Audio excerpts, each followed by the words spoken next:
Hey, what's going on, guys? Big D here, and welcome back for another finale. Yes, that is right. Yesterday's episode was my Town Hall 11 Coast to Max finale episode, and today we're going to get into the Town Hall 10 Let's Play finale. We're going to be turning this into a Coast to Max series itself. I should have done this a long time ago. When I finished my King and Queen to Max, I've pretty much been coasting since then, so that's when I should have done this, but nonetheless, better late than never. So today, we only have 3 defenses left, and that's 3 different orders for 5 million gold apiece. And then after that, we have 3 collectors that are gold mines and 5 of them that are the elixir collectors. And then we have the Bart Goblins, Baby Dragon. I believe you get 2 levels on the Baby Dragon, the Skeleton Spell, and then the Valkyries in the laboratory. So we're going to try to finish off the mortars today, and then 1 or 2 of the collectors will be going down, and we'll put something down in the lab as well. And then from there on, we're just going to be coasting to max. So let's jump into some upgrades. I'm going to grab what's in my treasury here. We got a lot of loot from the Clan War League week, and let's see. We're going to have to, I think, spend a few metals. So we're going to do 5 million gold into this mortar, move that one on over. And then we have 2.7 million gold, so we can use 25 metals and get 2.5 million gold for this one. That's another 5 million, and another mortar going up to max. And then we can actually spend 50 more metals. 1 and 2, that'll leave us with almost 400 metal still, and then that can put up our last mortar going up to max. So this is with 2 builders, and this takes elixir, so let's go ahead and get 2 of these gold mines going up and moved on over, trying to knock out the gold as fast as we can. And then now no more builders to use, and that means we can go into the lab for a lab upgrade. So we're not going to be using elixir today. We're trying to finish off all the dark elixir first. And the Valkyrie has a 60,000 Dark Elixir cost. Since it's the most, we're going to go ahead and push that up and get the Valkyries going to level 5, a 6-day upgrade. And then we just have the Skeleton Spell and gets a few upgrades, maybe 1 or 2. And then I believe the Baby Dragon gets 2, and then 1 for the Bards and Goblins. But we're moving on up, trying to max out the Town Hall 10 pretty quick as well, so we can figure out what we're going to do with all of these accounts. Okay, so there is a Metal Militia event going on right now. So to complete that, I'm using a P.E.K.K.A. Bobat attack here at Town Hall 10. So if you're looking forward to that power potion, which I personally don't need, but if you do need it, you're a new Town Hall 10, or planning on going to 11 relatively soon, and you really want that potion, this is the army I suggest you use here at Town Hall 10. It absolutely crushes bases. So this is what we're going to do. We're going to go ahead and set the funnel, 1 P.E.K.K.A. here, 1 P.E.K.K.A. over here. And we could get a better funnel set around the sides here while the P.E.K.K.A.s are tanking. And then once these go down, we can send in the rest of these P.E.K.K.A. And then well, this is normally a wall wrecker for me. I forgot that I am now using the log launcher with this attack strategy. So we're going to send everything in behind the log launcher. Now, if you don't have access to a log launcher, don't worry about it. You can use the wall wrecker, and it is just fine. We're going to go ahead and freeze here because of that single target inferno. And not everything followed up into the core. So we're going to have to try to keep everything alive here. Let's pop my King's ability. We're going to try to get whatever value we can since my Queen and some of the bowlers decided to walk. But we need a ton of the value so we can drop in the bats. Okay, the bowlers are going to reverse back here and grab another wizard tower. So that's perfect. That's what we're looking for. The Queen's going to go around the outside. So we're going to start the bats way over here. The problem is there's an Electro Dragon up in the core because my Queen decided not to go through the core herself. Let's go ahead and drop this freeze for the wizard tower. And we have 1 more freeze and only 1 more wizard tower. As long as these bats can avoid this Electro Dragon for long enough, we should still triple the base. And that's kind of the strength of this attack. Even when things walk and things don't go perfectly, you can still come out with the triple. Oh my goodness, look at that chain lightning coming in and hitting the bats. But there's still plenty up. The Electro Dragon's going to target the P.E.K.K.A. It looks like Queen's going to step up and take him out, hopefully. And we can start a little bit more cleanup on the other side with that archer. The bat's going to come help take out the Electro Dragon, then move on to the trash buildings.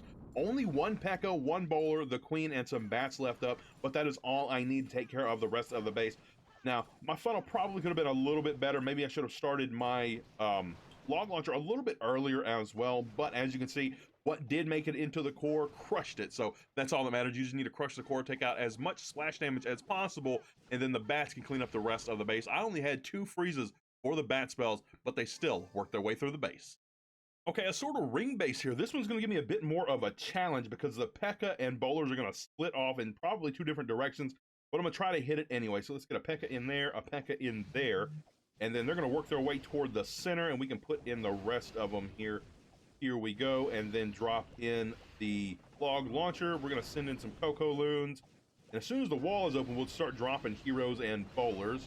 One more, there we go, king, queen, bowlers, and then the healers in behind. We're gonna hold on to the rage spell until my bowlers from the clan castle get into the core, because I don't know the direction the P.E.K.K.A.s and the bowlers are gonna go, or the heroes, but I do know that these are headed for the core, so I really need them to gut the core if possible. Let's go ahead and drop a poison spell on the enemy queen. We're going to drop this rage spell on the bowlers. Hopefully they can get enough value in here and take out both of the infernos. We're getting a lot of value, but I don't know if they're going to stay up long enough. The Expo's firing on them a lot. We really need this stuff to go down. The Expo goes down. Can we get the other single target inferno? Come on, one more shot. We do. Awesome. So we can start the bats on this upper right side. Plenty of bowlers and the queen, king, and healers on this left side. So if we can meet up in the middle, that should be perfect. We have 3 free spells for only one of these wizard towers. So let's go ahead and freeze it, and we're going to get one more freeze in on it right there. And we can start an archer way over here on the right side, since that's where we have the least cleanup. Bats are going to work their way through. All the defenses are already down. We still have a king and queen ability. So there you go. Even though the full army went over to the left side, the bats take care of the right side, and then the core got crushed with the clan castle troop. So that is the idea. We really could have used a wall record there, seeing as we really don't need the backside of the base open in this exact scenario because of the perfect split of the army. Look at that. We get to swag a free spell. We get to swag the hero abilities, and the bats clean up the base once again. Another triple with the P.E.K.K.A. Bobat. All right, I see a lot of times people have trouble with more than one multi-target inferno on a base with bat spell. So I'm going to see if the P.E.K.K.A. Bobat can't work on this one with both of the multis up. So sort of P.E.K.K.A. over here and also one right there, and hopefully they move inward toward each other. One's going to go out, one's going to go in. That's going to be fine. We'll start another P.E.K.K.A. there, and then start the log launcher, get both these other P.E.K.K.A. in there, and then we can Coco Loon for these healers. As soon as the wall is open, we can send in the king, and there we go, king, queen, bowlers in there, and then the healer is going to work through as well. Everything should be flowing through the base nicely here. Wall into the core is wide open because of that log launcher. We really need these bowlers to move up toward the multi. There we go. Take out that multi-target inferno and then push on through the base. A lot of the P.E.K.K.A.s moved on over to the right side, so we're going to have to rely on the queen and the bowlers from the clan castle to gut the core. Go ahead and drop this rage, dual purpose. The P.E.K.K.A.s are moving forward in it, as well as the bowlers. A giant pushed up out of the clan castle, started tanking, and started working on the last multi-target inferno. So both multis down. Now we're going to have to decide which way do we want to drop the bat. The P.E.K.K.A.s are still working through the back end. They should be able to take out another wizard tower. So this is what we're going to do. We're going to wait till that one goes down, and we'll start these bats over here, and we can actually just continuously freeze this wizard tower at least 2 times in a row, and then we can have one more freeze spell for the other side of the base, that final wizard tower. Queen's still working through. He popped her ability already. King still has his ability. P.E.K.K.A.s are on the outside of the base, on the inside of the base. They are working through. I didn't even need that free spell. They were locked onto the P.E.K.K.A. and the king over here, but I didn't want to take the chance at losing all of those bats. They're going to help me out with the cleanup. I got a pretty good split on the army so far as well. 2 or 3 P.E.K.K.A. down here at the bottom with the king, 2 or 3 up at the top with some bowlers helping clean up. Bats are going to make their way across the base. King still has his ability. Never even had to pop it, and we get to swag a poison spell. And look at that, another triple with the P.E.K.K.A. Bobat, this time against 2 multi-target infernos. And as you can see, I'm 3 out of 12 in the event so far. Like I said, I don't really need the power potion, but for those of you who do, this army at Town Hall 10 crushes bases. So you can definitely win you some battles with 1 P.E.K.K.A. at least. But that is going to do it for me today, folks. Thank you guys for tuning in to this finale of my Town Hall 10 Let's Play. You guys are all amazing, and I will see you in the next one.